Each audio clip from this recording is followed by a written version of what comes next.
Esta noche en nuestros pasajes de la historia nos proponemos contar la historia de uno de los pueblos más sorprendentes de todo el mundo antiguo. Es la historia de Esparta y de sus habitantes, los espartanos.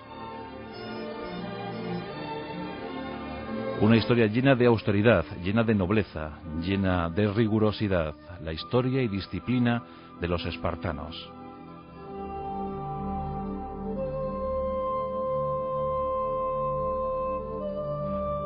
Nos situamos, como os he dicho, en el contexto del mundo antiguo. Grecia, la potencia más influyente. En los albores de su civilización. Los dorios llegaban a una región, Laconia, 1100 años antes de Cristo. Los dorios eran muy pocos en número, escasísimos en número, pero rápidamente se adueñaron del territorio. Se adueñaron y combatieron a las numerosas tribus locales, que les superaban ampliamente en número.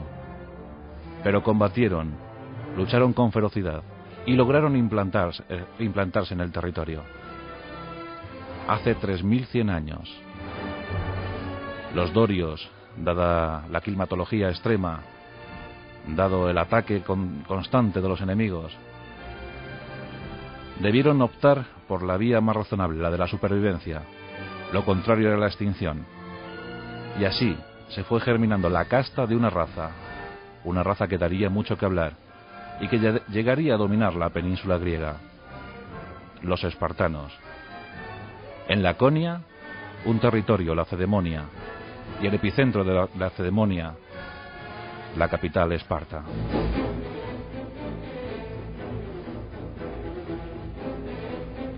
Los aficionados a la arquitectura griega sabéis que hay tres tipos de columnas: las dóricas, las jónicas y las corintias. Las corintias son las más ornamentadas, las jónicas son bastante esbeltas, pero las dóricas son las más austeras, ¿verdad? Las que adolecen de mayor vistosidad. Aún así son recias y fuertes. Así era el carácter de los espartanos.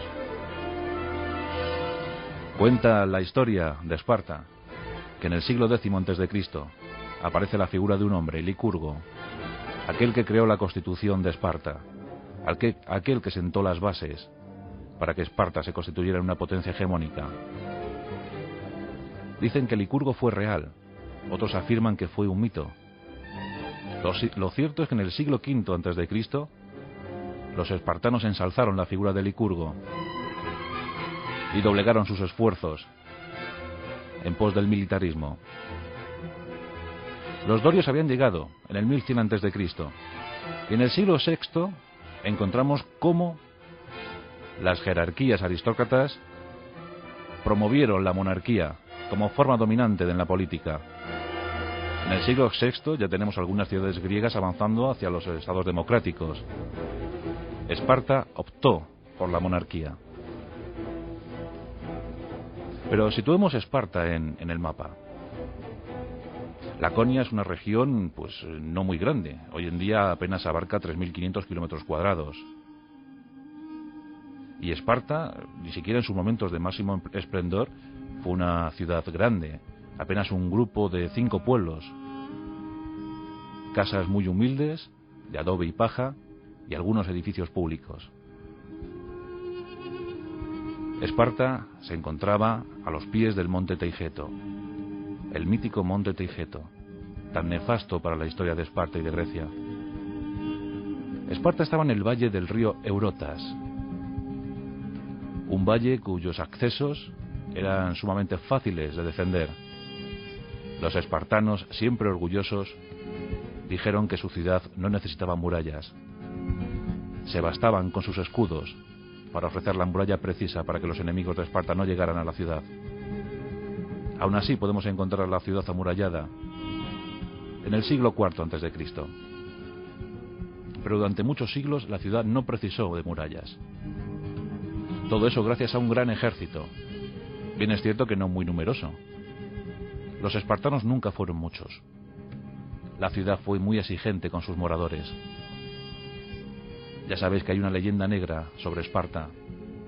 Todo aquel niño que nacía con un defecto físico o psíquico era eliminado del grupo era arrojado desde el monte Teigeto. Solo se aceptaba a los perfectos, a los bien constituidos, aquellos que podrían defender a Esparta, aquellos que podrían llenar de honor a la ciudad que les vio nacer. Porque la forma de vida del espartano era sumamente rigurosa, siempre entregado a las armas, siempre entregado a la disciplina y al honor.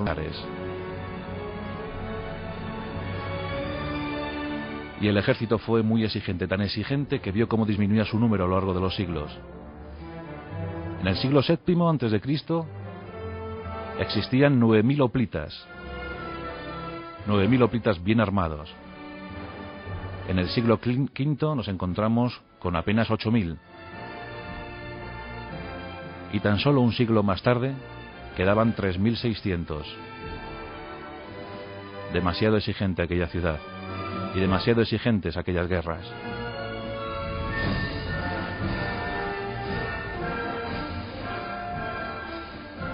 La educación de los niños espartanos era sumamente rigurosa.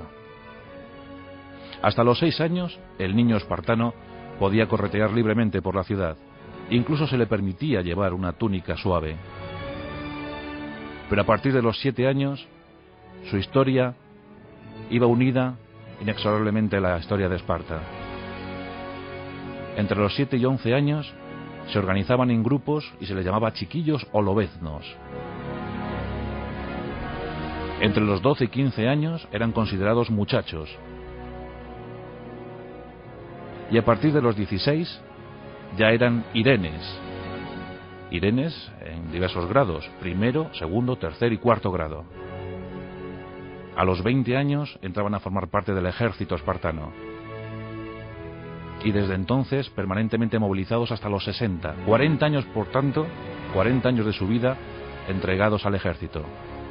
A los 60 se les liberaba y ya podían formar parte del Senado o de las instituciones públicas, y también podían ser pedónomos, educadores de los niños, de los jóvenes lobeznos. La verdad es que muy pocos espartanos llegaban a esa edad. Tan solo se les permitía casarse a los 30 años, y hasta entonces permanecían acuartelados en los alrededores de Esparta. Una vida muy difícil, sumamente difícil. Pero hay curiosidades en la vida de los espartanos. Por ejemplo, que tanto niños como niñas podían jugar juntos, desnudos, podían practicar juegos como lanzamiento de disco, jabalina, podían correr, practicar atletismo, se les veía cantando y bailando en determinados rituales, siempre seguidos muy de cerca por sus pedónomos. También desfilaban en procesión, siempre desnudos, siempre descalzos, sometidos a los rigores de la climatología y también a los rigores del hambre. Los jóvenes espartanos vivían en colectividad. Los lobeznos o muchachos, también los irenes, dormían en salas colectivas, sobre lechos de caña. También comían juntos, siempre permanecían juntos. Los lazos eran de sangre, pero también de algo más. Cada espartano, a buen seguro que a lo largo de su vida, debía algo a otro espartano. Por eso siempre formaban juntos, por eso siempre luchaban juntos.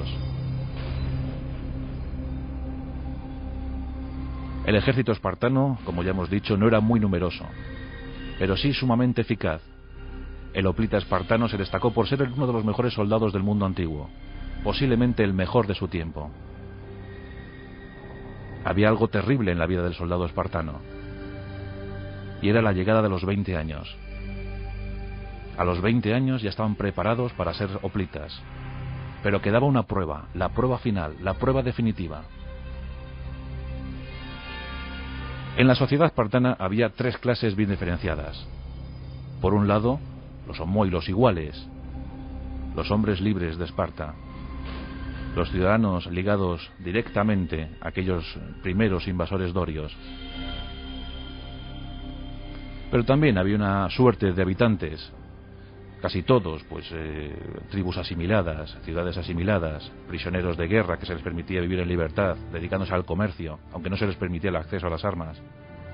Y había otra clase, la más desfavorecida, la de los esclavos, la de los hilotas. Y estos tenían mucho que ver con el primer bautismo para los hoplitas espartanos, el primer bautismo de sangre. Porque nos enfrentamos a una de las pruebas más duras para un hombre, y es la de cazar a otro hombre. Las famosas critias espartanas. Llegada la noche, varios hilotas eran soltados por el campo. Se les daba una oportunidad de salvar su vida. Pero detrás de esos hilotas se lanzaban los jóvenes hoplitas espartanos, los que querían serlo. Y el premio era cazar a un hilota y darle muerte. Cuando el hoplita espartano cazaba a su primer hilota y le sesgaba la vida, el resto de sus compañeros le abrazaban y le rendían honores. Esparta tenía un nuevo guerrero.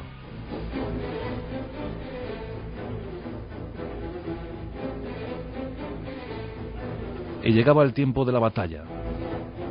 Y aquí tenemos otra característica de la sociedad espartana.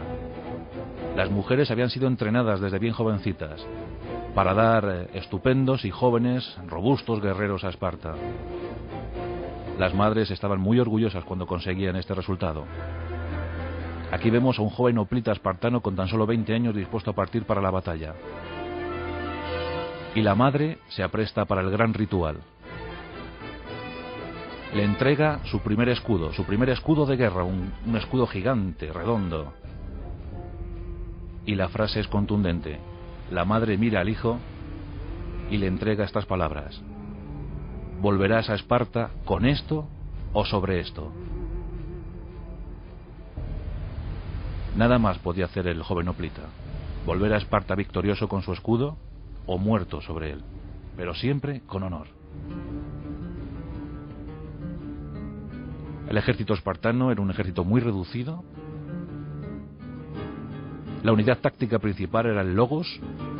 Cada logos tenía 2 compañías. En total un logos tenía unos 100 hombres. El ejército espartano constaba de unas 4 divisiones. Cada división tenía 6 logos. Que por cierto, al rey de Esparta, en aquellos tiempos, el siglo V a.C., había 2 reyes en Esparta, uno que se encargaba de las tareas administrativas y religiosas y otro dedicado a la guerra. A cada rey se le permitía tener una corte especial, una guardia personal de un logos, 100 hombres, escogidos por él mismo. Los mejores, los más avezados en el combate, los más leales. Esparta, una ciudad entregada por entero a la guerra. Se defendían matando, asestando golpes brutales y decisivos a sus enemigos, obligándoles a no pasar jamás las fronteras del río Eurotas.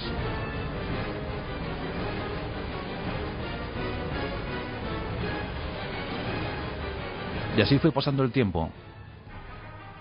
Pero los persas estaban dispuestos a someter a toda la península helena. Habían sufrido muy duras derrotas, tal es el caso de la batalla de Maratón, en el 490 a.C. Al frente de los persas se encontraba Jerjes. Jerjes, hijo de Darío. Jerjes había sometido a todas las naciones hasta entonces conocidas. Solo había una pequeña dificultad: aquellos griegos irredentos e irreductibles. Cuentan que Jerjes organizó un ejército como hasta entonces jamás se había visto. Reclutó soldados desde todos los confines de su imperio. Dice la historia que en un número que puede oscilar entre 240.000 y 2 millones de hombres se aprestaron para la invasión de Grecia. Grecia hasta entonces había estado sumamente dividida, sus ciudades enfrentadas, pero había llegado el momento de la fusión, de la unión de hermanos. En Corinto se reunieron todos los griegos.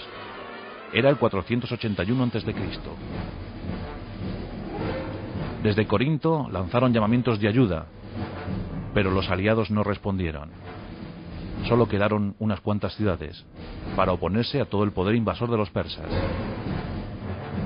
Aún así, decidieron resistir e intentar parar el avance de Jerjes.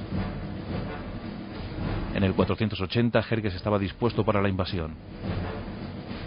Los griegos solo podían oponer un ejército entre 7.000 y 10.000 hombres. Al frente de ese ejército, Leónidas I, el gran Leónidas, héroe para todos los griegos. El pequeño ejército griego se dirige hacia el sur. Sabe que debe buscar un paso sumamente estrecho para hacer frente a los persas. Es la única manera. Así, Jerjes se vería obligado a enviar pequeños contingentes de soldados, y hombre a hombre los hoplitas eran sumamente superiores a los persas. Solo así podrían resistir el tiempo preciso. Había un sitio. A 160 kilómetros de Atenas se encontraba el paso de las Termópilas. Leónidas dirige a sus hombres hacia allí. Jerjes se está aproximando. Leónidas, con 7.000 hombres, empieza a ocupar los principales accesos del paso de las Termópilas. Un paso estrechísimo, en algunos puntos tan solo de 15 metros. Y entre esos 15 metros, en un lado, escarpadísimas montañas. En el otro, el mar. Si los persas querían pasar a Grecia, deberían ocupar el paso de las Termópilas. Pero frente a ellos estaba la decisión, la determinación de los griegos, y al frente de ellos Leónidas, su gran líder. Había un pequeño paso que podía preocupar a Leónidas. En el monte Otas era un paso desconocido pero accesible. Y Leónidas esto lo sabe. Allí destaca una pequeña guardia de hoplitas focenses. Leónidas confiaba que jamás los persas descubrieran aquel punto. Mientras tanto, el grueso del ejército griego quedó apostado tras un antiguo muro de defensa que los tesalianos habían construido para evitar los empujes focenses. Allí quedan apostados los griegos. Había hoplitas de todos los puntos de Grecia. El inmenso ejército de Jerjes se acerca al paso. Con Jerjes iban algunos príncipes griegos, incluso el antiguo rey de Esparta, de Maratos. Con Jerjes iba su gran guardia de los inmortales. Jerjes iba muy confiado, había aprendido muy bien la lección que los griegos le habían dado a su padre Darío en Maratón. Y se sabía esa lección de memoria. Esta vez no cometería errores. Los griegos se acercan poco a poco hacia el paso de las Termópilas. Los persas, confiados, empiezan a preparar un gran campamento. En el centro de ese campamento, la tienda real, la tienda imperial de Jerjes.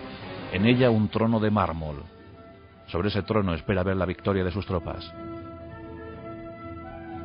Jerjes envía los primeros exploradores. Y estos empiezan a otear, empiezan a rastrear. Y descubren, estupefactos, cómo aquel puñado de griegos está esperando tranquilamente a los persas, practicando deportes y atusando sus cabellos. Se están acicalando, están untando de aceite su cabello largo, su melena larga y hermosa.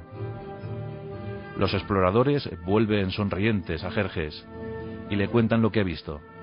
Jerjes llama al rey espartano de Maratos y le comenta que quién osa oponerse a los persas de esa manera. De Maratos, conocedor de las costumbres espartanas, le cuenta a Jerjes: los espartanos se están preparando para un momento muy difícil, y es costumbre de ellos arreglar sus cabellos antes de la lucha crucial. Jerjes se lo toma a mofa, se lo toma a broma. Espera 4 días, pero los espartanos, los griegos, no se mueven. Jerjes, impaciente, no puede esperar más y ordena el primer ataque. Los persas se dirigen hacia el muro. Los hombres de confianza de Jerjes lanzan a las hordas persas hacia los griegos. Les instigan a golpe de latigazo. Muchos persas caen al mar y mueren ahogados. Aún así, un fuerte contingente llega y las dos tropas entran en contacto.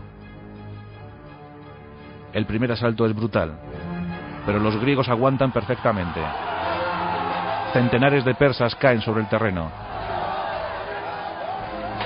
Una lucha que se prolonga durante horas. Jerjes, sobrecogido por la cantidad de bajas que está sufriendo su ejército, se levanta del trono. Ordena la retirada. Los griegos vitorean a su líder. Han resistido a los persas. Llega el segundo día. Un nuevo ataque, con más brío si cabe. Los persas vuelven otra vez a la lucha. Los griegos empuñan sus lanzas. Los espartanos tenían lanzas de 2 metros, provenientes del fresno. Y esas lanzas a fe que aguantan perfectamente. Segundo día de ataque. Nuevamente los griegos vuelven a resistir. Jerjes una vez más se incorpora de su trono. Muchos soldados mueren incluso aplastados por sus propios compañeros. El paso, como os digo, era estrechísimo. Y así termina el segundo día. Y llega un tercero y vuelven a resistir los griegos. Sobre el campo de batalla 20.000 persas yacen muertos. Los griegos habían aguantado. Las previsiones de Leónidas se estaban cumpliendo. Pero aquí llegó la desgracia para el ejército griego. En el monte Eotas, ¿os acordáis? Se encontraba una pequeña guardia focense, y entre ellos un traidor. Ese traidor se acerca al campamento persa y ofrece, a cambio de una fuerte suma de dinero, el conocimiento de aquel paso. Jerjes sonríe. Tiene a los griegos atrapados en 2 frentes. Ordena a uno de sus mejores generales que se dirija por aquel paso. Se enfrenta a la pequeña guardia focense y prácticamente los elimina a todos, pero algunos supervivientes logran escapar. Aquellos supervivientes avisan a Leónidas. Los persas se acercan por la retaguardia. Lo mejor es huir, o estaremos todos perdidos. Leónidas, ante todo, era consciente que aquellos 7.000 hombres suyos serían muy necesarios en otras futuras batallas, en otros frentes. Y toma la decisión. Los griegos se retirarán. Pero él había elegido ese momento, ese día, para dar sentido a toda su vida. Sí, su vida de espartano. Una vida llena de rigurosidad, llena de disciplina y de honor. Todo lo que le habían enseñado durante tanto tiempo lo iba a poner en práctica ese día. Leónidas decidió morir allí, en las Termópilas.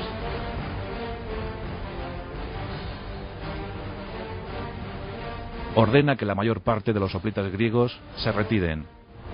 Muchos lo hacen a su pesar, pero conscientes de que posteriormente serían necesarios. Leónidas selecciona rigurosamente a 300 de sus hombres, y los selecciona con el criterio de que cada uno de los espartanos que quedaran en las Termópilas debería haber dejado familia en Esparta. De esa manera ninguna familia quedaría destrozada por el combate. Leónidas seleccionó uno a uno a sus hombres. Allí estaban los 300. Su alegría fue mayor cuando 700 tespianos decidieron seguir sus pasos y quedarse con sus compañeros de Esparta. Y a todo esto Leónidas aprovechó para que 400 de sus ancestrales enemigos, los tebanos, también se quedaran. Por tanto, Leónidas se quedó con un contingente de unos 1.400 hombres, entre tespianos, espartanos y tebanos. Allí iban a clavar sus lanzas, allí iban a morir. El resto se retiró. Esa noche Leónidas brinda con sus hombres y les cuenta que al día siguiente caminarán por los campos de Plutón, en medio de la oscuridad de Plutón. Y llega la mañana fatídica para todos. Los persas, confiados porque ya eran conscientes de lo que iba a ocurrir, simplemente se limitaban a esperar. Pero observan cómo un grupo de griegos ha quedado sobre las Termópilas. Jerjes no da crédito a lo que está ocurriendo. ¿Acaso no se habían retirado? ¿Quiénes son esos que osan oponerse al poder de Persia? Los griegos estaban rodeados. La única salida para ellos era la muerte. Jerjes no quiere seguir sufriendo bajas, había sufrido ya 20.000. Y envía mensajeros que entran en contacto con los espartanos. Los mensajeros les ofrecen una rendición más o menos honrosa. De lo contrario, les dicen, las flechas de los persas nublarán el sol Mejor, dijo un espartano. A Esparta le gusta combatir en la sombra. Leónidas no está dispuesto a aguantar más y lanza un ataque despiadado contra los persas. El último ataque, un ataque suicida. Se pone al frente de sus 1400 hombres. Saltan el muro y los persas, estupefactos, ven lo que se les viene encima. Los espartanos son los primeros en entrar en combate. Rápidamente hicieron caer por docenas a los persas. Pero poco a poco, el fuerte número de los persas fue minando el número de los griegos. Las lanzas de fresno se quebraban por el exceso de uso. Las espadas se mellaban. Los escudos caían. Leónidas fue uno de los primeros en caer. Sus hombres formaron en torno a él una última defensa desesperada. Los tespianos seguían luchando en pequeños grupúsculos. Los tebanos vieron desvanecer su escasa actitud para el combate y se rindieron a los persas. Poco a poco los últimos supervivientes fueron cayendo. Los últimos espartanos, rodeando a su jefe Leónidas, opusieron sus escudos, lo último que les quedaba, y fueron abatidos por las flechas. Quedaron hechos un montón caídos sobre el campo de batalla y erizados de flechas hasta arriba. Más de 1000 griegos yacían sobre el campo de batalla, rodeados por otros 20.000 persas. Había sido el fin para Leónidas, pero el comienzo para la resistencia de los griegos, porque a partir de entonces el verano iba a ser muy calentito para Jerjes. Batallas como la de Platea o la de Salamina dieron al traste con las ilusiones de los persas, y Jerjes una vez más se tuvo que retirar. Había sido la unión de los griegos, una unión que duraría muy poco, como ya sabemos por la historia. Pero Leónidas, el espíritu de Leónidas, el espíritu de las Termópilas, impregnó a partir de entonces los campos de batalla griegos. Esparta lucharía en las guerras del Peloponeso y las ganaría. Pero poco a poco vio cómo su poder disminuía, sus tropas también, aquella ciudad tan exigente con sus moradores. Y pasaron los años y llegó Alejandro y llegaron los romanos. En el 146 Esparta se fundía definitivamente bajo el Imperio Romano. Pero la epopeya de aquellos espartanos, a cuyo frente estaba Leónidas, quedó para siempre en el recuerdo de las jóvenes generaciones de griegos. Aquel líder que toda nación ambiciona tener, en aquel verano del 480 a.C., la batalla más épica y posiblemente la más estéril que vieron los siglos del mundo antiguo, Leónidas y aquellos espartanos en el paso de las Termópilas.